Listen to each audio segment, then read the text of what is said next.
Okay, we should be all set. Oh, sorry for the headphone warning there. All right, great. So, where was I? Right, so basically, I was playing with the duels cards the past couple of days, and I was making some new decks, and I got excited, so I'm going to see if I can play some Constructed here with this deck, and I'm going to talk about it. And then after that, I'll probably do at least a round of the new arena, which is random 30. So nothing too crazy. Random 30 is pretty straightforward. So let me just also queue up both sides of Constructed here, because this is the beta, so there aren't going to be as many people queued. Oh, hold on a second.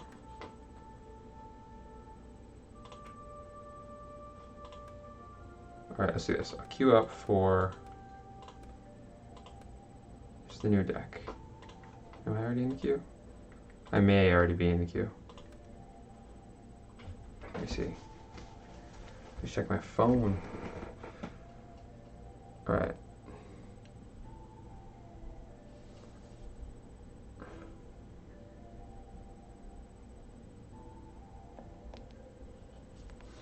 All right. Let's try that again.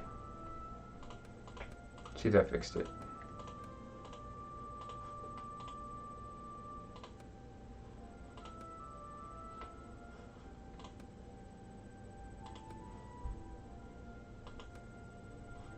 Well, I am. I'll queue for Constructed anyway. Oh, we're doing the wrong one. And then I'll just talk for a little bit. I'll see if we can find an opponent here. I guess it's possible I need to update, but I think I should be all right. Anyway, so let me explain what this deck is that I was just tweaking with here. So basically, I wanted to make a deck around zero cost champions, and I remember last stream I was talking a little bit about Corpse Taker. It may have been the stream before that. I was talking a little bit about Corpse Taker. So Corpse Taker is really special to me because its tribute is really close to drawing a card. You may return target champion that costs a gold from your discard pile to your hand. So every time you play this, you get to get a champion back. So this is kind of the core of this deck. We're playing with Corpse Taker, and this is a bounce all of your champions type of deck. But I took it in a different direction than the way I normally do. So let's take a look of what the core of this deck is. So we have a lot of zero cost champions that do something when you play them. So for example, you can play Corpsemonger and then immediately banish something and gain 3 health. Now this is somewhat of a slow deck, so it's important that you aim more towards the slower side of things. Some people like to play these heavy bounce decks with things like Dark Knight. But in my opinion, what you're really looking for is to get this critical mass, right? You want 4 or 5 zero cost champions in your hand so that when you play your bounce all, you get to get all of their effects and then potentially continue playing them out.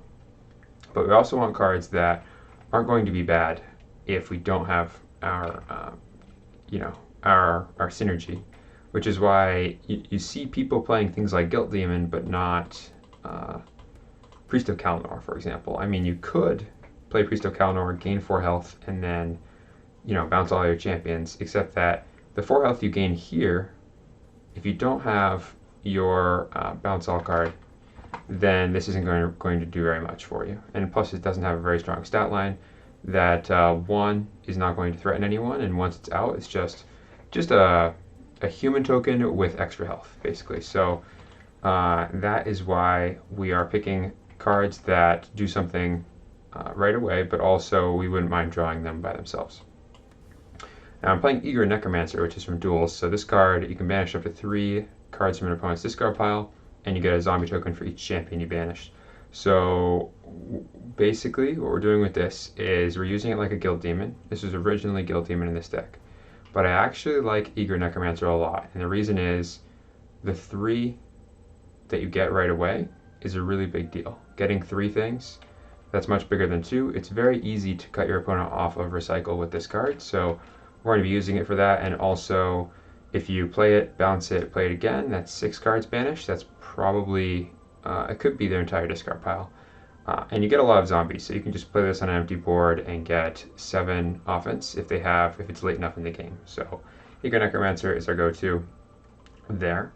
And then as far as our blue zeros go, we have Force Mage Apprentice, which is a common one. Basically, I think it's important that you have removal, as in ways to remove your opponent's champions, as part of your own champion base if you can. So we're running Force Mage Apprentice here and Lightning Mage because both of these deal damage directly to a target. So you can play these and shoot down, something that you need to finish off. You can take down your opponent's zero-cost champion. One of the problems with this deck archetype is that if your opponent is running zero-cost champions, they're going to run those out, and then you have to deal with them before you bounce everything.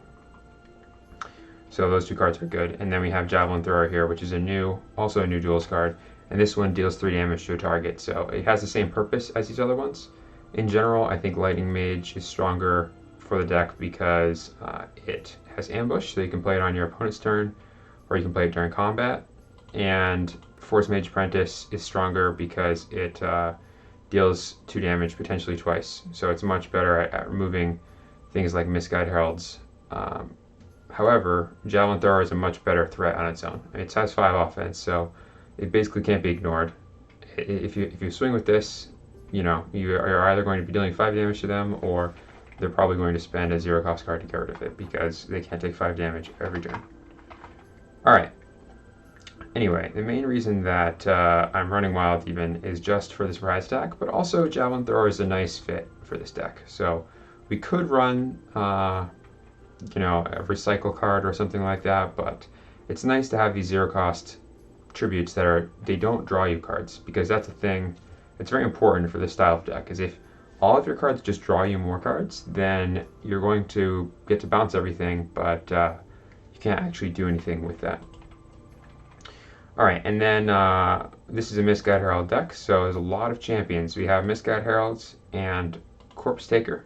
Both of these encourage us to play a lot of 1-cost champions, so a big goal of this deck is running more 1-cost champions than 0-cost ones, or rather than events, I mean. And that's why we're running Khan as our other wild card that costs 1. It's a strong 1-cost tribute champion, and that's really what we're looking for in this pile, are lots of champions that do things when they come into play. Now, we have 2 ways to bounce everything, and that's Reset, which returns every champion to the owner's hand. The player's turn is draws a card, and Evict, which if it's your turn, you return all champions to their owner's hands. Each opponent discards a card. So basically, they're pretty similar. You can't play Evict on your opponent's turn, and your opponent discarding a card can be very strong if you're playing against a token deck. Now, as far as individual card choices go, I think a lot of them are up to personal choice. I am running 2 of the 1-cost draw 2s, Gudgeon and this new duels card, Street Swindler, which has ambush and draws you 2, so it's a draw 2 on a stick here, but so it has a lot of value. If you bounce it, you basically get another draw 2 back in your hand. And then I'm running Invoke Pact, which lets us reanimate a champion and it stays in play. This is important because a lot of our champions are actually mid-sized, so I could play Final Task here, but I like this card a lot because it works very well with our cards that aren't big, so the Blitz wouldn't help it, or they are big, and we care less about the Blitz and more about having the champion stick around. Because what we're trying to do is force the opponent to do something so that we can kind of go all in on our attack there. And then we have Endbringer Ritualist here, which has Blitz and the Tribute. You can break all champions, including this champion. So this card is really important because I'm actually not running any loyalties, I think, in this entire deck. Right? Yeah. There's some ally abilities, Force Mage and Keeper of Secrets. But what's very important here is that usually in these decks you'll go to not necessarily low numbers of cards, but you don't draw as many cards as you normally would in most decks. You end up playing the same ones a lot. And that's why we are running, we're running these cards that you can use over and over again, like Endbringer that don't have loyalties. So if I don't have any, it's much stronger with Misguide Herald because you don't have to worry. You know, if you're running an Evil Sage Misguide Herald deck and you have Angels of Death in your deck, then you have to make sure you have Evil Loyalty 2 before you Misguide Herald if that's what you want to hit. But not the case with Endbringer Ritualist. You don't get to keep a body around, so it is weaker than doing the Loyalty 2 on Angel of Death, but it's also a nice Punisher, so it helps us fill that role of Punisher. If your opponent spends their gold first, you can just hit them for 12, potentially. And then we have a couple of other cards which are just here to fill. I've really been liking Darkone's Apprentice in this deck. It has Airborne and Ambush, so you can play it on your opponent's turn, and you basically get to deal 3 damage to a champion and gain 3 health. That's the Consume card, and it's just a nice way to stabilize your health. There's not a lot of options for off-turn effects that aren't about gaining more cards in hand. They're about affecting the board, and this one's very nice because it's evasive and you get that health gain. But you know, you could run. It's another individual card choice. You could run something like Medusa or Grave Demon, are good options. Even something like Raxa, Reaper, Rift Summoner are all also good options. But I have found this card to work really nicely in this deck. Xanos is a good option. I haven't actually tried putting that in this deck yet.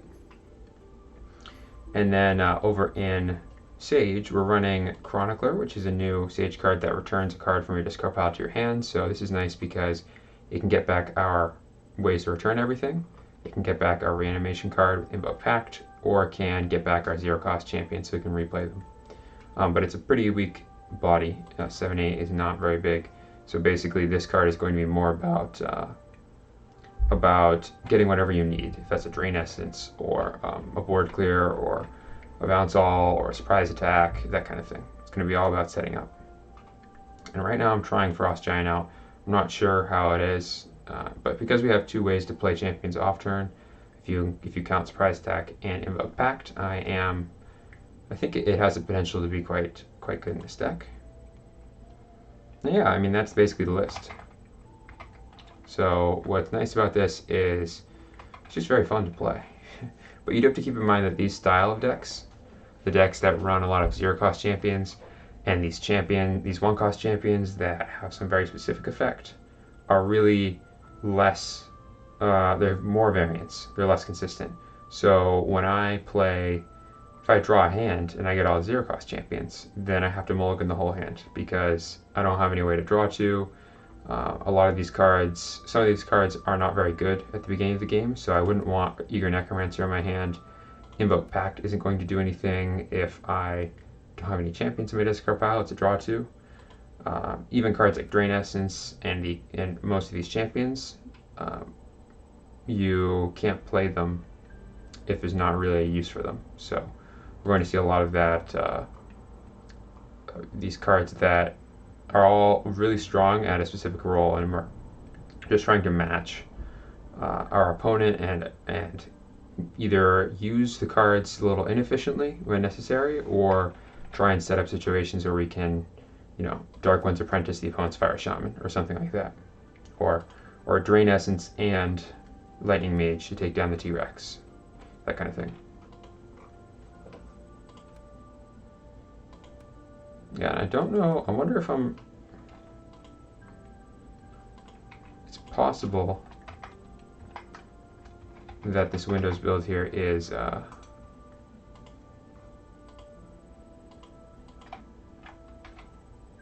just trying to figure out what's.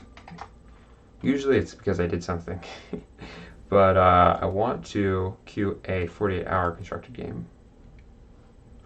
It keeps telling me that I'm already in the queue.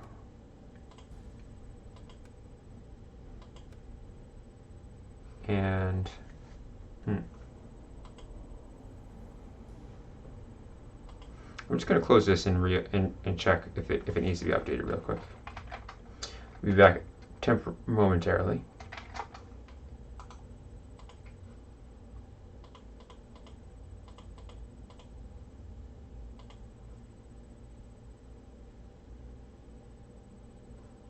It is fully updated.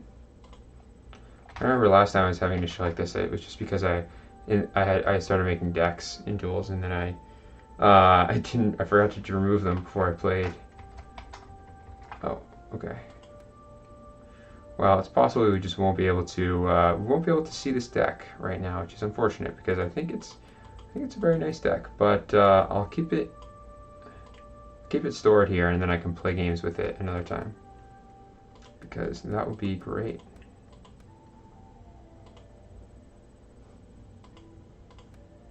Anyway, yeah, I'll probably just in that case, I'll probably just play normal Epic. And then we will come back to this, basically. Oh.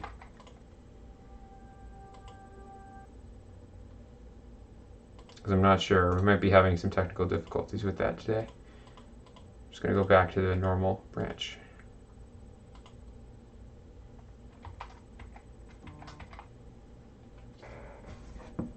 Yeah. That's alright. You know, I can get some games in a random 30. Get a little frisky with the randomness. Alright. Here we go. Where was I? Like I said, let's play in the arena. I'm going to play some random 30. I'm sure there'll be lots of people playing. Usually as soon as it starts.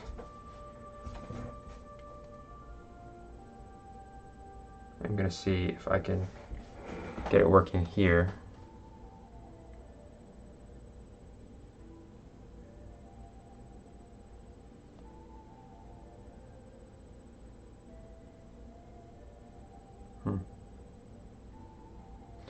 Yeah, I don't know. Let's figure that one out. Next time, I suppose. We'll come back to it. In the meantime, we are going to play some Random 30. I am excited to play Random 30 with the new cards. I think, honestly, it'll be really interesting. I remember the first time I saw someone play Murderous Necromancer, making 3 zombie tokens on their turn. I wonder if I can pull up these cards on the screen. Let me see if I can here.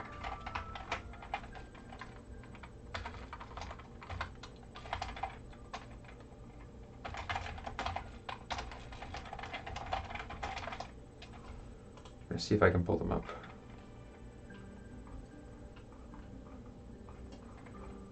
Alright, so the card that I was just talking about was Murderous Necromancer. We'll see if this works.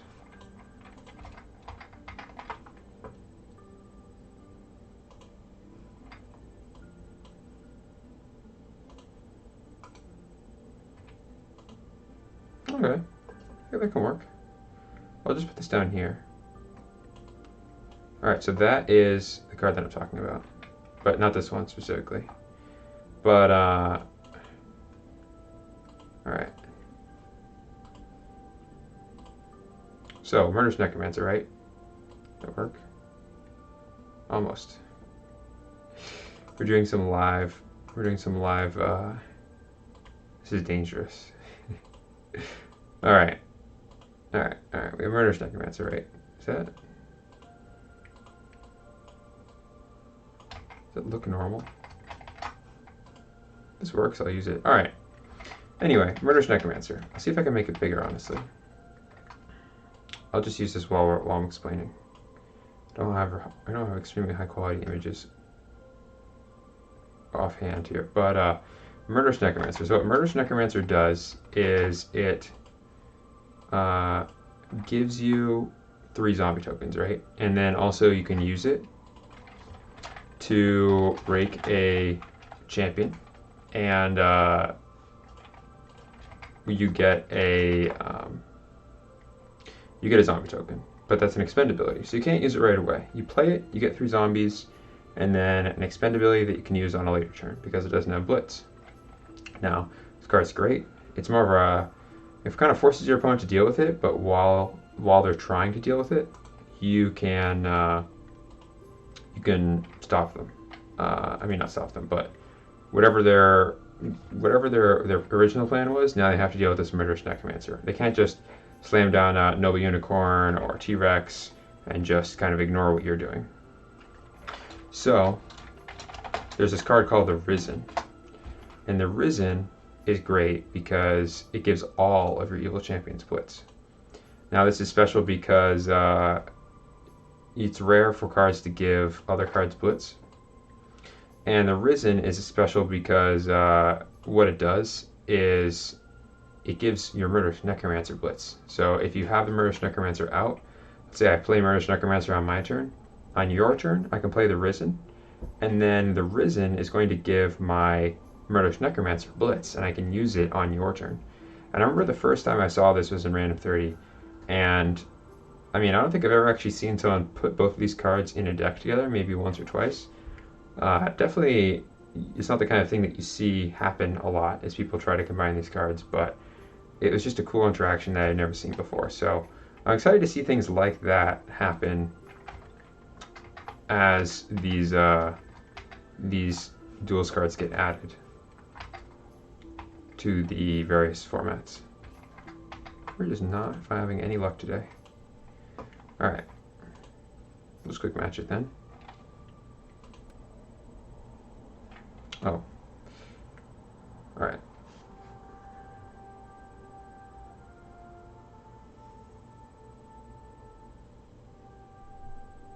Yeah, I just realized now I have that deck.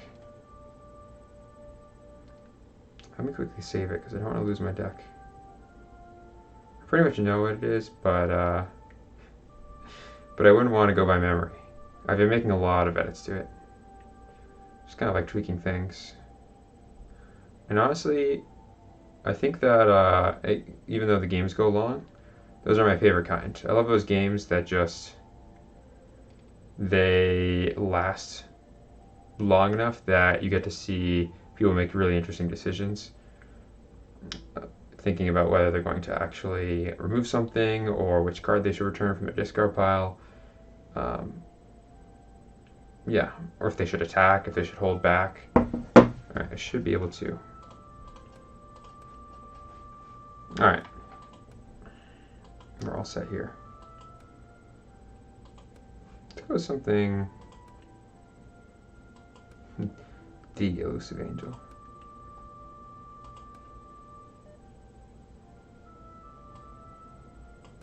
Did I play with the Drinker combo deck? Let's do that. I feel like I made it last stream, but I didn't actually play it. So I'm just gonna go over that. Go over what the Drinker combo deck is, and I can re-explain it. So basically, we were talking about Drinker of Blood, and Drinker of Blood. Oh, perfect. I wasn't really paying attention. All right, I'm gonna play some Arena here. Drinker of Blood. I'll just finish my thought. Drinker of Blood. What it does is whenever another champion breaks while Drinker of Blood's in play, your opponent loses 2 health and you gain 2 health. And that just happens when your champions break, when your opponent's champions break. So that was a deck that was all about making tokens, and then you let your own you get rid of your own tokens, get rid of your opponent's tokens, give both players tokens with Zombie Apocalypse or something like that, that kind of thing, and then you can just win by playing your Drinker of Blood and then Flashfire or Wither. So that's what the deck was about. I don't think we got any games with it, so that'll probably be what I do next, depending. Alright, we're doing Random 30. This hand looks great. I have a blue dragon. I love Tribute Draw a card in Random 30. It's very nice. A big problem with Random 30 is that sometimes you just run out of cards in hand. So we're going to go ahead and toss this War Machine. Loyalty, if we got loyalty to it, it would be nice, but I don't want to spend cards to try and find it. And honestly, we could even Worm Hatching Rampaging Worm here. It's a bit risky, but it might just work. In Random 30, people are less likely to have cards that answer troublesome situations like this. So I think I'm probably just going to go for it and hope for the best. In Random 30, this is much more likely to just deal 14 damage. because in Ram 30, you're less likely to have cards like off-turn board clears in general, good targeted removal. So you might have, Felrin might have a chop in hand, and now this Rampaging Worm doesn't really work for that, or a Vital Mission. So it'll get Vital Mission, and then I'll just gain 14 health or something like that. Basically, in Random 30, you can make plays that are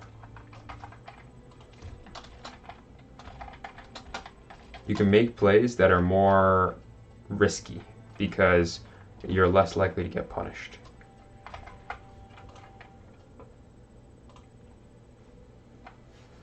And so right now, I'm sure Felrin is probably considering something like playing an ambush champion to chump this, because like a 1-cost ambush champion to not take 14. That would be a reasonable play. You'd be playing it as a gain 14 health instead of whatever it normally is. This is a tough situation because whenever you get a hand, you have to immediately evaluate it and think, well, do I have something that can answer a problematic card? Because unlike in, say, the Dark Draft or Constructed, you're not guaranteed to have, on average, the next 5 cards contain a card that clears the board, or what have you. I mean, that's a lot of board clears, but that'd be what, 12 cards that board clear in a Constructed deck. But at least removal. I mean, I might just not draw any removal this entire game.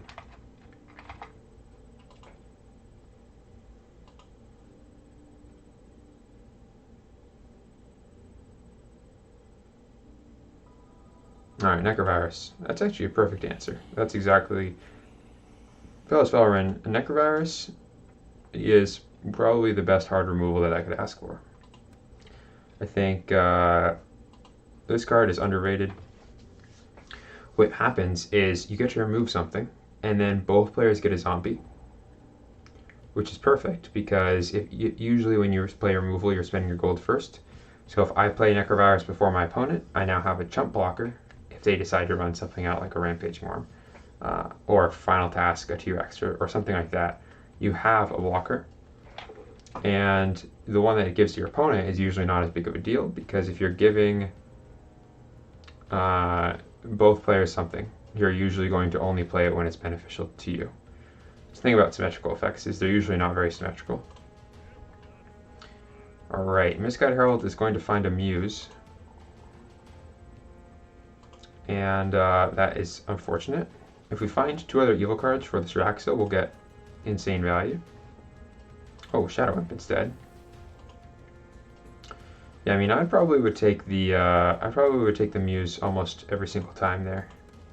I mean, this is going to be what, 10 damage maybe, but Muse can do almost everything that Shadow Imp. I mean, that's not true. Shadow Imp's very strong in a deck that has a lot of Sage, but he probably won't have a lot of Sage this game. We're gonna go ahead and play our only play here. So draw us 2 cards and make 2 human tokens. Looks like we are not going to get Raxa Loyalty 2. Even if I draw an evil card here, I won't have it, which means that I'm probably going to make my attacks and then fall back on Blue Dragon to remove whatever's left, whether that's Misguided Heralds, Zombie Token, or if those are both removed, I'll probably play Village Protector instead. So we go ahead and not attack with Worm Hatchling first. This Zombie Token can't be blocked efficiently, so I'm going to attack with the Zombie Token.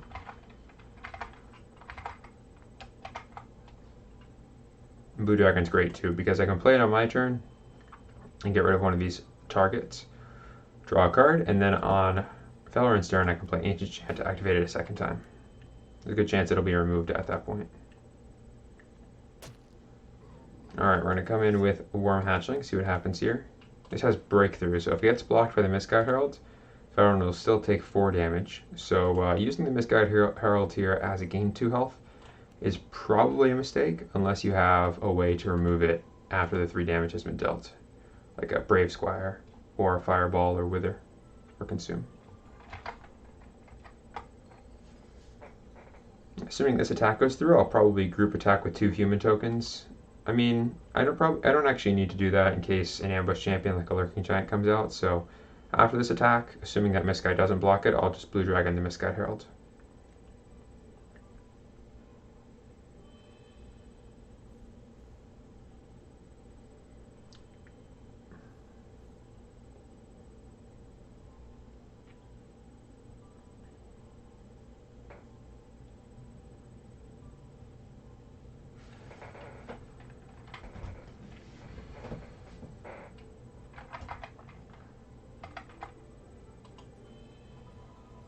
Reset to bounce everything. Alright. So whenever you play reset on your opponent's turn, they draw a card. If you play reset on your turn, you draw a card.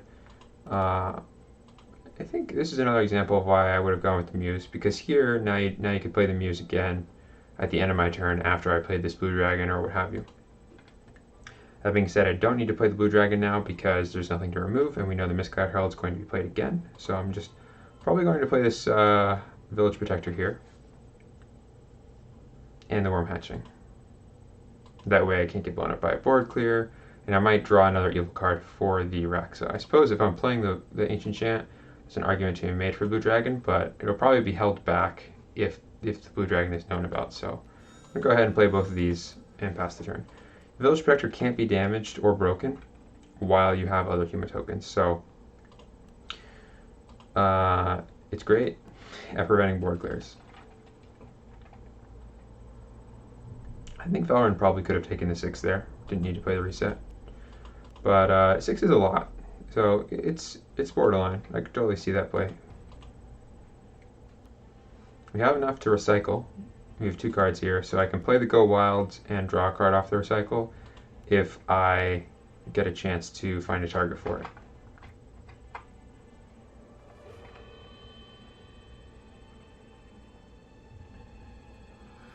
A lot of the time, one of the best targets for Go Wild is an unblocked token.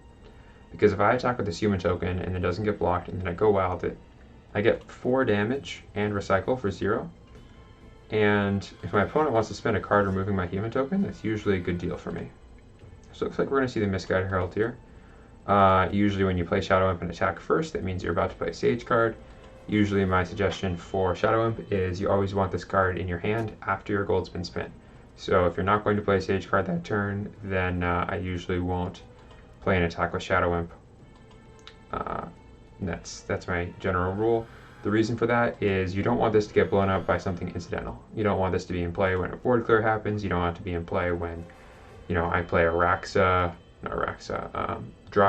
and attack and deal 3 damage to all my opponent's champions, or Scaros and deal 3 damage to all my opponent's champions, or Fireball, that kind of thing. That's an interesting option. Succubus draws a card right away. This is a perfectly good option. It also banishes good champions, so you could use it next turn, or this turn if you have loyalty, to banish my Village Protector. That's very good. Citadel Raven is an airborne champion. It's a bit risky, but whenever it attacks, you get an event back from your discard pile. I don't really have a way to punish that, so it would be very strong against me. It would be, but most of the time it's a risk. So that makes it stronger here. And Brachiosaurus is great if you have another wild card in hand that costs a gold, because you basically get an 8 offense, 12 defense breakthrough for 0. So it looks like Valorant does have a wild 1 cost card in hand, because the Brachiosaurus was grabbed. So I'm probably still going to play the Ancient Chant here. And then on my turn, I'll do something like a group attack with Village Protector and Worm Hatchling. I'm not sure about that. We'll see. Maybe just Village Protector by itself.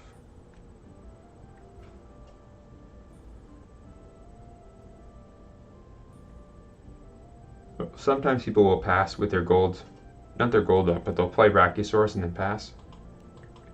Yes, yeah, here what I would do is I'd pass without playing the second card. And the reason for that is I'm not very likely to act here. No, sorry, I am likely to act here. Brachiosaurus is played, it's random 30. I mean, I'm probably going to play something, just because I don't want to get blown out for that reason. So, might as well just pass. And then after I make my play here, you get priority back. Then you can play the Great Horned Lizard and maybe even attack with it. I mean, you're not going to attack with it here because I have Village Protector out, it can't be broken, so the 10 offense here, plus any 1 extra damage from a second blocker will break the Great Horned Lizard. Shadowhump's getting replayed now. Like I said, I think this is a mistake. Usually I just save this card. Now, if I play Draka, which I just happened to draw, it'll deal 3 damage to each of the defending player's champions, and that'll get taken out for free. But I mean, what if I had a Break All in hand right now, right? If I played a Break All, Village Protector would survive. It's unbreakable. And then I would also get the Shadow Imp in addition to all of my opponent's champions, and I'd lose basically nothing. Nothing important. Alright.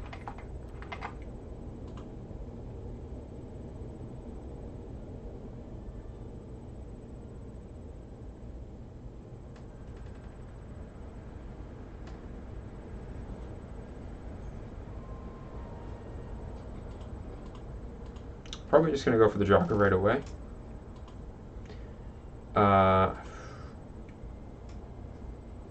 Could even attack with this Village Protector and just see what my opponent wants to do, but if it gets blocked by the Misguided Herald, I'll feel pretty bad about the play, so I'm going to go for the Draka here. We're going to go ahead and put 2 counters on Worm Hatching, and then we'll reveal... I guess we'll leave the Go Wild a secret. You always want to attack with this as soon as you play it. You don't want to pass or attack with something else, because then your opponent can remove it before the effect happens. So now, no matter what, I've gotten rid of those 2 cards, and then also I've dealt 3 damage to both of these. So if I attack with Village Protector, it can't be blocked by Brachiosaurus and have the Brachiosaurus survive because it has 9 health left. So we're going to see what happens about this Draka.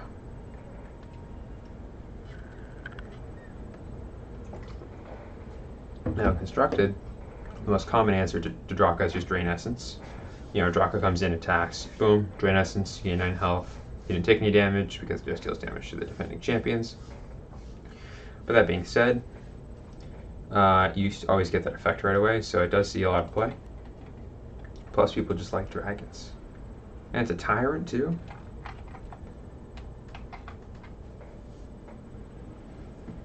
Alright. Second one's going to happen. Looking for an answer here. Something like a Drain Essence. Going to leave the Misguide. So whenever you recycle, you pick what you want to recycle.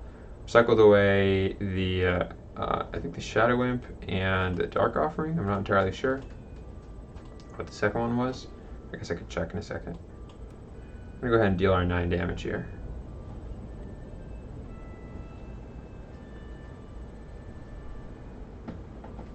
And I'm going to come in with this Village Protector. And then we're going to attack with Worm Hatching. We've got Go Wild to pump it up.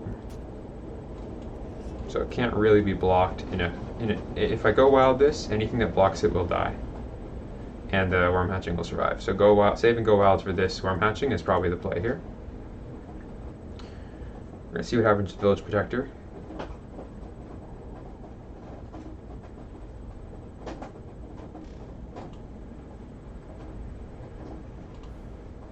I suppose, no, that doesn't really matter. I'm going to say, if my opponent had Guilt Demon, then they'll probably Guilt Demon block this to chump it, but, so I might want to make this attack first so I have enough for a cycle, but I have 3.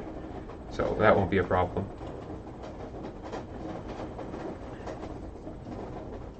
We're going to go ahead and, looks like we're going to, oh, it's going to get absorbed by that. Remember, this champion can't take damage while you have human tokens out. I'm going to go ahead and attack with this Worm Hatchling here. I'm going to wait until after blocks. So you can play cards after blocks. I'll Go Wild it. A lot of people here, they will act very differently. Some people always check and they always block, and some people, they get freaked out and they don't block. But most people will call your bluff. So I'm going to go ahead and probably just leave the Ancient Chance since I don't trust my having enough draw 2s in my deck in this format. So right now I am dealing 10 damage to the Brachiosaurus, which will take it out. And then with the 3 damage that's already on it, and the 8 damage to the Brachiosaurus won't take out my Worm Hatchling, it'll survive. And I've already spent my gold, so I'll probably pass here and see what Felrin wants to spend their gold on. They still haven't spent it. I'm leaving my human tokens up in case it's a Lurking Giant or something similar. Something that I might want to use my human tokens to block. Alright, yes. This is a good... I don't want to attack into that, so I'm going to pass here. I mean, after that, I could probably get away with attacking with a human token, make it look like I have Brave Squire, which gives +5 offense and Unbreakable to the champion. But it's really not worth the 1 damage. And I have a couple of cards that care about human tokens. If my human tokens both die, Village Protector will be vulnerable. And I have this Rabble-Rouser I just drew, which makes an extra human token, then you double your human tokens. So if I have these 2 out and I play Rabble-Rouser and use it, I'll have 6. I'll go up to 3 and then to 6. And then if I use Rabble-Rouser again, I'll go to 7 and then 14. So I'll be 2 activations, the 2 human tokens becomes 14, whereas with 1 human token it would go, what, 1, 4, 5, 10, so I'd have 4 less.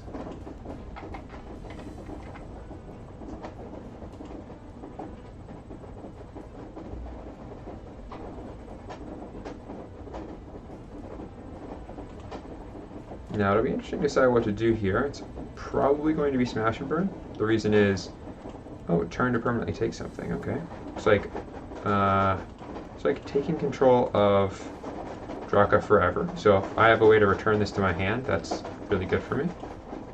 I'm going to go ahead and play Smash and Burn here. The reason is I want to be able to play Rain of Fire and then have the Smash and Burn activate. So I'm going to go ahead and make my human token bigger this turn. And that way, if Snowy Unicorn wants to attack, it can't. I have a 6 offense human token.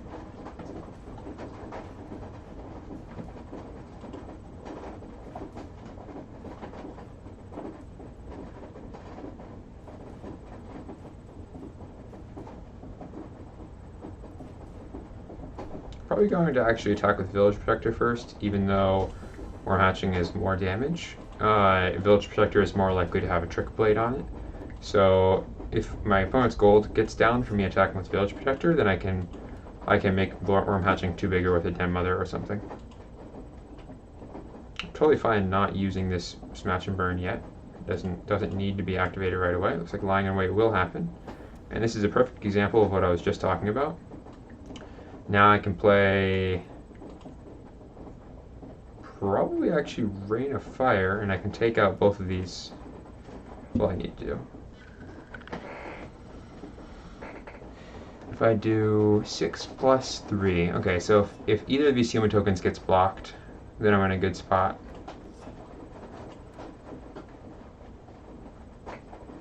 Then I'll play Rain of Fire and I'll take out both of these and deal 4 damage to Felrin, and then I'll the Smash and Burn plus the Rain of Fire will take out both of these, but this needs 1 damage on it. Alright, not blocking. I can use the Wolfspite, it just means I have to lose the Wolfspite. Here's what we're going to do. We're going to attack with this first, and then we can play something during blocks. So if this gets blocked, I can remove the blocker, and then all the breakthrough damage will go to the player. So that's what we're going to do. We're going to attack for 8 here. Probably not going to block. It is a lot of damage, but blocking only absorbs 6. Looks like there is going to be a block. I am just going to Rain of Fire here. I'm going to go ahead and deal... so this needs to take 3 damage. This needs to take 4 damage. And then the 5 can go to the player. That's going to make Worm Hatching 2 bigger. And I'll also get to activate Smash and Burn, take down the Draka. Then I'll play Wolfspite here, and recycle. And I should have actually done that first. Although I guess I'm recycling probably the Rain of Fire here, so I don't want to recycle the other card.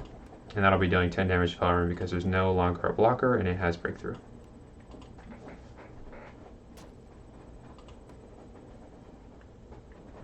And now off turn, I don't have that many plays. I have Inner Demon, which is fine. If I break an opponent's champion on their turn, they'll get a demon token. So it's pretty weak as far as off turn removal goes. You don't usually want to give your opponent stuff when you remove their things. And a demon token would contest everything except for my Worm Hatchling. I could play Helion, but I don't have loyalty for it, so it would just be a 8 offense, 8 defense that ambush, a small lurking giant that can shoot small things. That's basically it. I can also recall Ancient Chant, which will effectively draw me 2 additional cards into my hand, bringing me up to a 9 card hand size. So I am probably going to go with the Recall. The reason for that is it gives me Loyalty 2 for Helion. It's the most card draw I can get, so if I draw 2 with Inner Demon, then I lose out on hand size. And I'll be going to 10 cards in hand here, so I can probably attack through with my tokens, and then Worm Hatchling. I'll do some trick. But if I deal 4 damage, that brings Felrin to 3. And then I can attack with Bodyguard. It's a good spot to be in.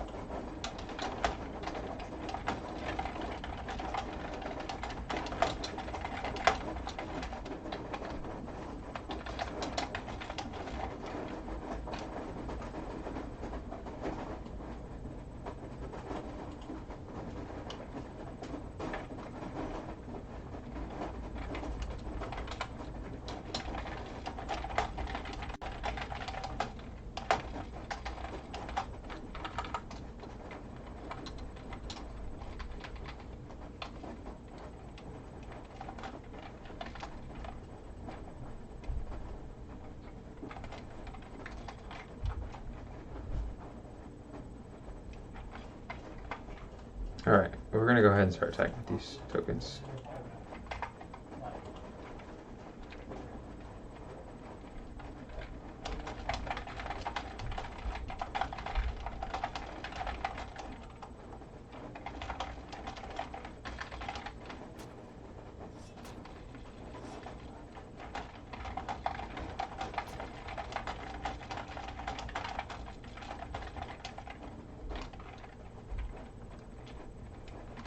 Alright, so we've got 10 damage on this Worm Hatching right here. Well, let's go ahead and get him with this Bodyguard first. If we get him with this Bodyguard, we actually win. I can play Helion, give it Loyalty to targeting itself, then it can deal 2 damage to Felrin. Yeah, I think this game is going to be very tough to win. Plus second one was already played, so yeah, that's going to be game. I'll just do the Blue Dragon. 2 damage. Alright.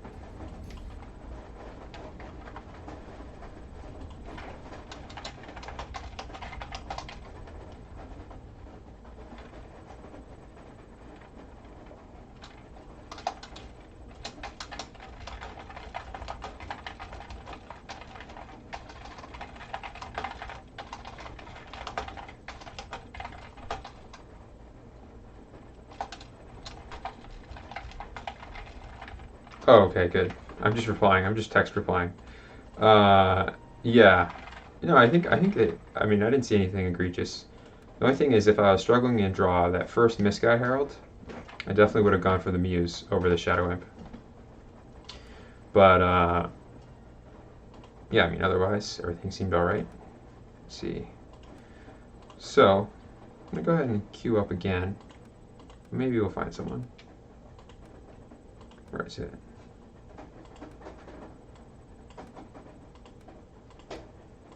Drinker combo. Here we go. Honestly, don't even know what's in this deck, really. I just know that it's a Drinker combo deck. So if we end up playing a game there... Oh! Or playing Dark Draft. Alright. That was it. Alright. I'm going to go ahead and... probably take the Raxus Curse, honestly. I mean, this is a lot of good stuff in this pack. Inheritance to me is also quite valuable, but I really like being able to one-up my opponent, and I think Raxus Curse very often lets you get ahead. It kind of lets you counter your opponent trying to get ahead of a zero-cost champion. So if you feel like lots of people that you play against in Dark Draft are taking a lot of zero-cost champions, you're really valuing the zero-cost cards, then Raxus Curse is going to be a card for you. I mean, I could also take Angel of Death and just go into Evil. It's not a bad plan either. Let's do it. I really like Evil. I know I'm kind of going back and forth here. I should click Submit so it actually happens. Alright, yeah, let's just go into Evil. That sounds good to me. I'll go ahead and take Angel of the Gate. I value Angel of the Gate very highly. The reason for that is Angel of the Gate is a 12-point swing. It deals 7 damage and gains you 5 health every turn. It's airborne. It's an ambush champion. You want lots of ambush champions. I mean, you don't want a lot, but you want some ambush champions in every deck, Dark Draft deck, in my opinion. Alright, so we could take Wither or Spawning Demon. I think they're both very good. Probably Spawning Demon, honestly. Yeah. Spawning Demon is just so many demons for 0. I think we're going to have an evil heavy deck. That's what we're going to try and do. It's a good counter to... yeah, it's tough. It's tough. You gotta... In random 30, sometimes Muse just lives forever. It's just the way it goes, so I always commit to the Muse. We're going to go ahead and pick up Amnesia here and probably Standalone. Vampire Lord's just not worth picking up for this deck. I'll go ahead and take those. And, ooh, this is another good pack. It's probably Raxa, but they're both very good. Raxa helps us deal with small champions, and we've got a lot of demon synergy. We've got Rift Summoner and Spawning Demon. Murderous Necromancer is also very good, but what's neat about taking Raxa is Raxa is just a better card for generic decks, for decks that don't have a lot of evil, than Murderous Necromancer is. And it's possible that our opponent will also go into evil here, which will be awkward, because we'll both be picking up cards sort of randomly. I'm going to go ahead and take Angel of Light here. I might be able to get Loyalty 2 with it. I've already got one other good card. And if you don't have Loyalty 2, it's 5 health in the body is not that bad. It's a perfectly reasonable card. I'm going to go ahead and pick up some Discard Pile Banishment here. And again, it goes with our Demon theme. We really want that Demon card that I can't remember the name of. Go ahead and take some Recycles here. We don't have any. Fireballs, these two are also both completely reasonable options. I'm going to go ahead and take both of these because we want some Recycle.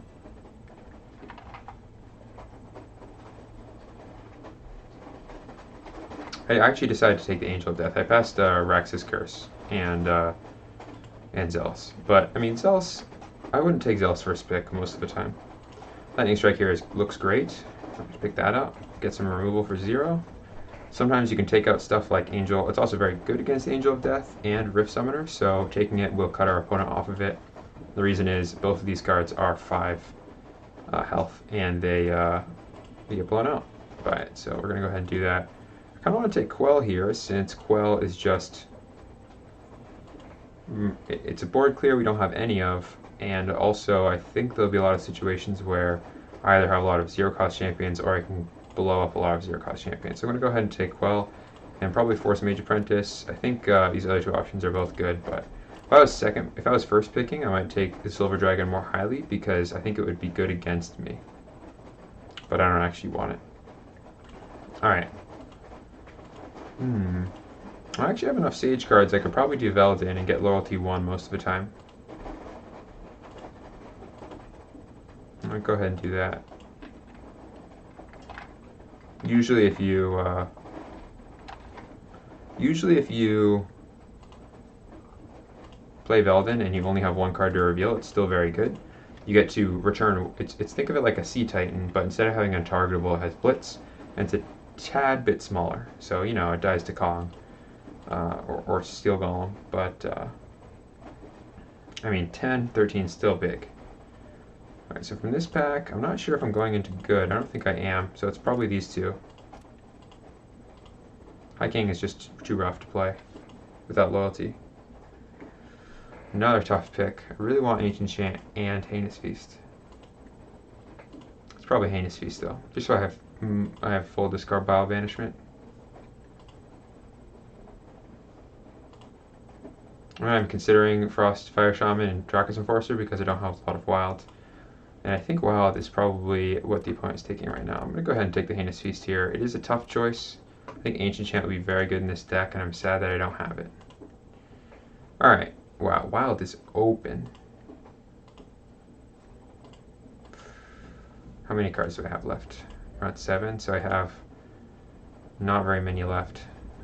Yeah, we're not going to be able to take that. It's a little sad, because this card is... Neither of us are in Wild. Neither of us. We're just both doing our own thing. Probably going to be vanishing here. Necrovirus is also quite good. might just take it to boost my loyalty, but especially in Dark Draft, I find myself really liking Vanishing, and we're missing Draw 2, so this will help shore up that weakness of our deck right now.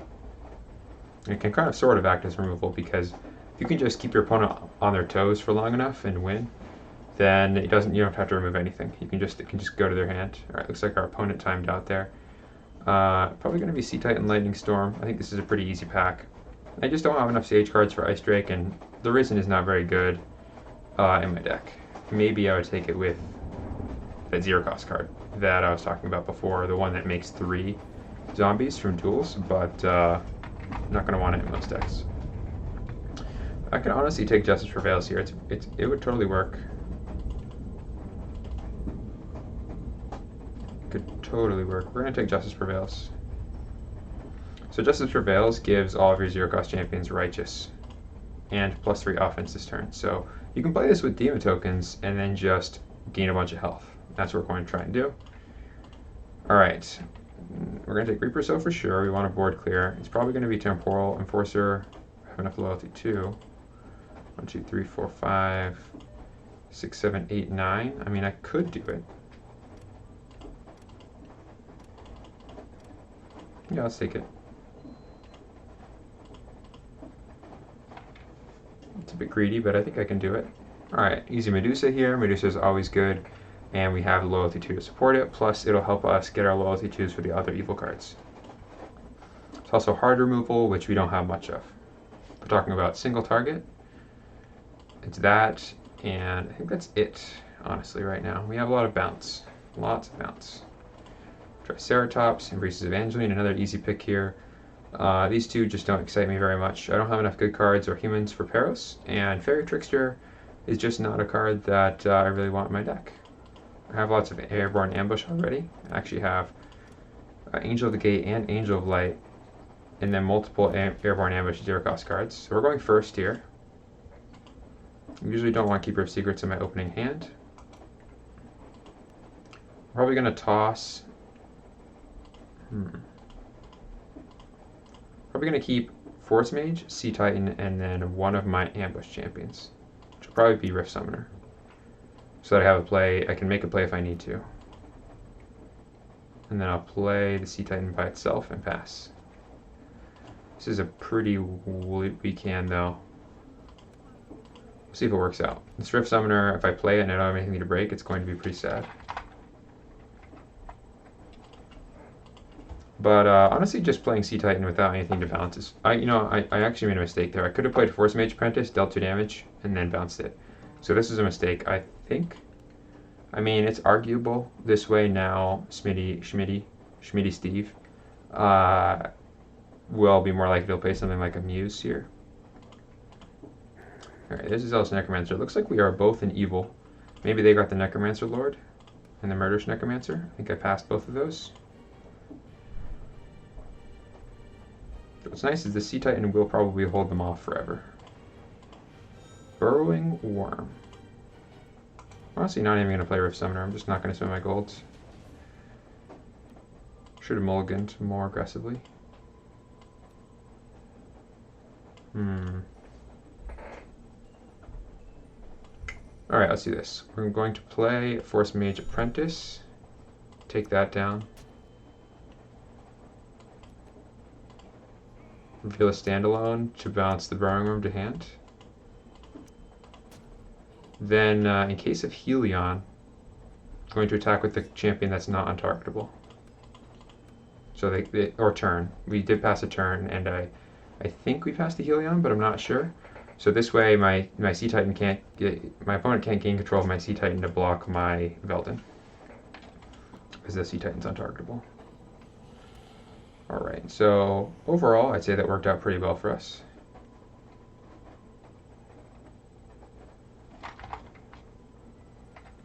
Should have mulliganed away the Rift Summoner. Maybe kept the Angel of Light. But without Loyalty 2, this card doesn't... Or just a random body just to get rid of, like the zombie token. This just doesn't really do anything for me. I mean, I guess I could have played it and had it break itself to make 2 demons, but it didn't really do anything versus the Burrowing Worm.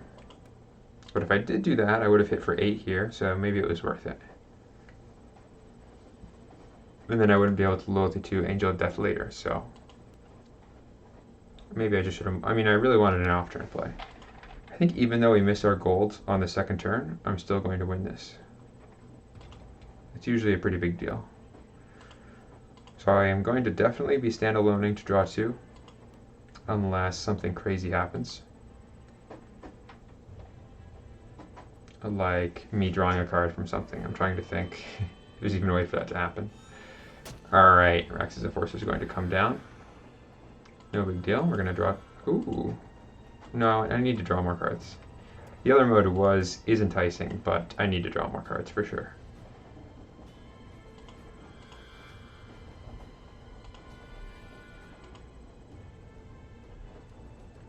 So pretty much the only way that Sea Titan can be broken, there's a couple of ways. So lying in wait works. It doesn't target, it banishes a champion if it's attacking alone. Honestly, Quell here, banishing all 0-cost champions, is also looking exciting.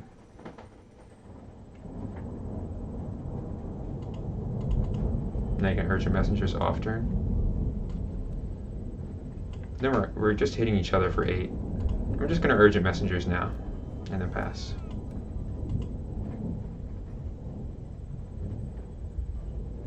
These human tokens have no offense, so they just won't deal damage to anything they block or get blocked by. Because this Rax's Enforcer is giving all of my champions -3 offense for as long as it's around. It's sort of like Avenging Angel in that if you don't get rid of it, it's going to be a big problem. But it's pretty small. At 5, I can even Lightning Strike it, and I probably will. Yeah, it is. It's raining near me. I can't turn down the weather, unfortunately. Yes, there's thunder and lightning going on outside. Alright. I want to attack. I'd just be getting a zombie token. I'm likely going to Quell. I guess it's not that likely. We'll attack. Because if my opponent removes both my human tokens, then I can Quell and Lightning Strike, and I can't take any damage from the attacks, so there's really no reason for me not to attack here. It's going to eat a zombie token. The circumstances might change such that, like let's say that Burrowing Worm comes down, I might just Temporal Shift it instead. I'll just Temporal Shift up. I keep talking and clicking the card and then clicking away because I'm really focused on the game right now. I'm in the game. Yeah. I love the sound of rain. It's calming. Alright, opponent's going to play Dark Knight. Come swinging in. We're going to go ahead and block that with a human token. Since right now the plan is to Quell, I can just let this happen. I might audible into Rift Summoner, making 2 demons. The thing is, the demons are going to be, I guess they'll be 4 offense. Well, it's still a fine play. Could even do it right now, and 2 of my demons could block there. Oh, but the gold, yeah, the opponent's gold would still be up. I'm just going to take the 2 here. We'll see what our opponent does. I'm going to leave the human token out.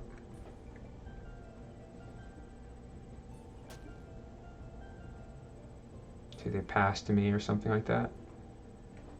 It'd be a reasonable play here to pass to me.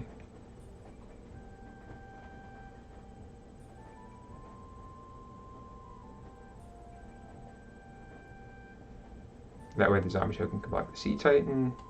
Rax's Enforcer is still existing. It's also nice to have the opponent have something out when I have the Sea Titan, because then they lose. I'm hedging my bets against a board clear. Rabble Rouser. Alright, this Quell is looking better and better. I'm going to go for it here. I'm going to banish all 0-cost champions and draw a card. Alright.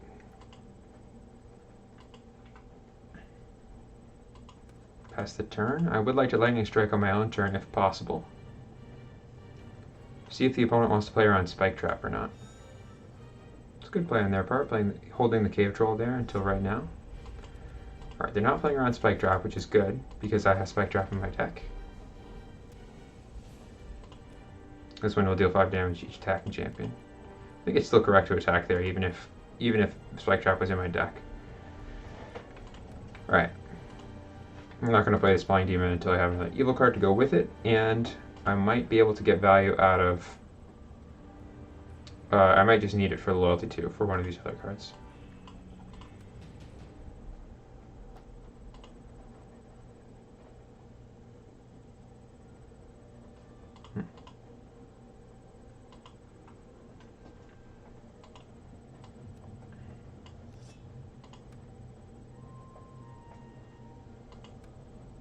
Alright, let's just go ahead and make this attack here. I could Banishing that, but I'm going to have to do something about it at some point, so I might as well just deal with it right now.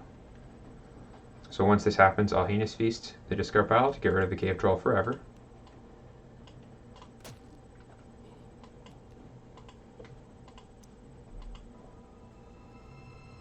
Then I'm going to Temporal Shift that, which will return to hand, and then I draw a card and they banish a card from their hand.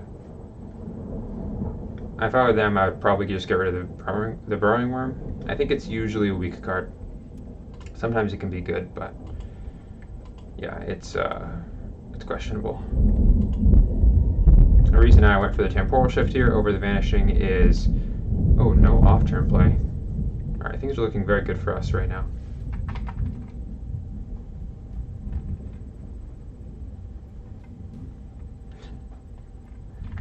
Yeah, it is rattling, I can hear it. Here comes the Burrowing Worm. Okay, we got the Burrowing Worm. That's off turn, so I don't want to draw 2 with Vanishing because I want to play it on that. I guess I could just make some demons. Just make some demons. Let's pretend like we don't have an answer to the Burrowing Worm. That's what we're going to do. Fake the opponent out. I'm going to get it with my demons first, and then I'm going to Vanishing it and attack with my Sea Titan.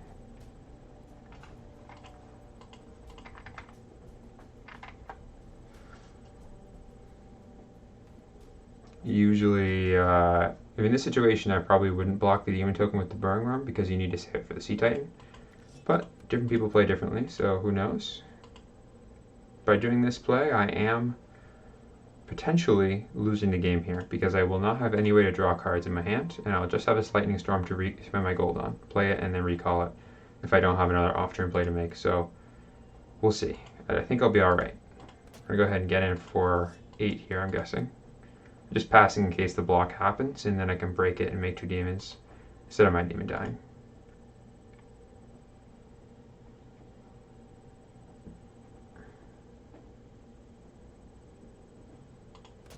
And the only card they have that they can play off turn is the one they just drew. So they didn't have one off turn.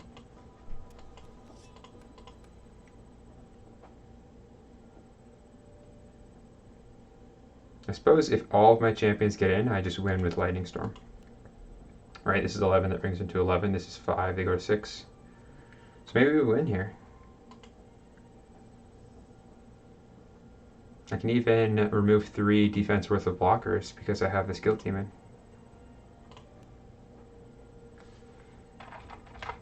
Alright, there's Demonic Rising, so everything's going to get broken and turned into demons with Blitz. So I actually do the same amount of damage.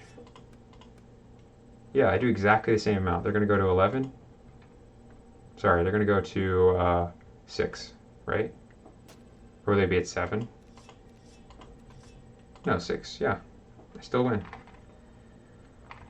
The Demonic Rising here was questionable in my opinion because I was doing 16 damage on board, but by playing it, I'm still doing 16 damage. Alright, and that's going to be the game.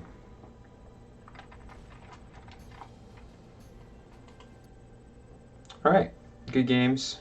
Felren, Schmitty Steve. And I'm going to be calling it here, and I'll be playing on Monday. Hopefully, I'm going to try testing out, just because I've been playing a lot more on mobile device.